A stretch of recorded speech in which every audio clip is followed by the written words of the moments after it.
Well, Thanksgiving Day 1892, the day disaster struck in the town now known as Winston-Salem. Yeah, that was a while ago. Tonight we find our Tar Heel traveler in Forsyth County. Scott Mason tells the story of the ill-fated hotel.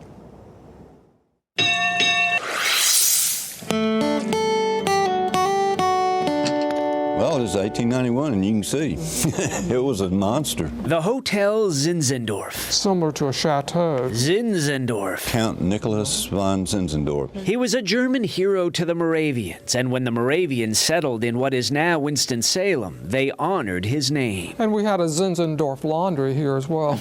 The Hotel Zinzendorf opened in May 1892. Well, this was built during the period of resorts. Built with the backing of wealthy investors. R.J. Reynolds, Pleasant Henderson Haynes, the Grays, the Frees, the heavy hitters, and they expected to make a lot of money off of it. They did not expect disaster 6 months after opening. The entire hotel was engulfed. Thanksgiving Day. That was a big show. That's the furniture that was in the hotel. They carried it all out, and people sat in the hotel furniture and watched it burn. The fire mysteriously started in a utility room near the kitchen. But the water had to come from all the way down here because that's where the city water system was. And of course, these are horse-drawn wagons, and they tried forming a bucket brigade, but by then the fire had gotten out of control, as you can see in that picture. Since the hotel was a frame structure, it burned very quickly. R.J. Reynolds had hunted turkey and geese earlier that Thanksgiving Day and delivered it to the hotel. To have the chef at the hotel cook it for them. It got cooked, the goose too. The Zinzendorf burned to the ground.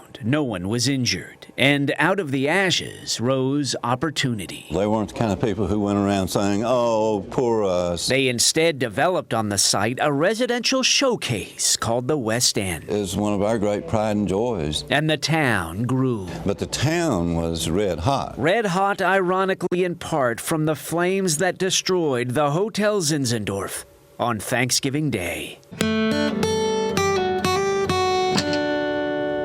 Wow. No cause was ever determined for the fire that burned the Hotel Zinzendorf. Years later, another Hotel Zinzendorf opened in downtown Winston-Salem, but in that time, that building was turned down or torn down eventually. Very interesting history, that's for sure.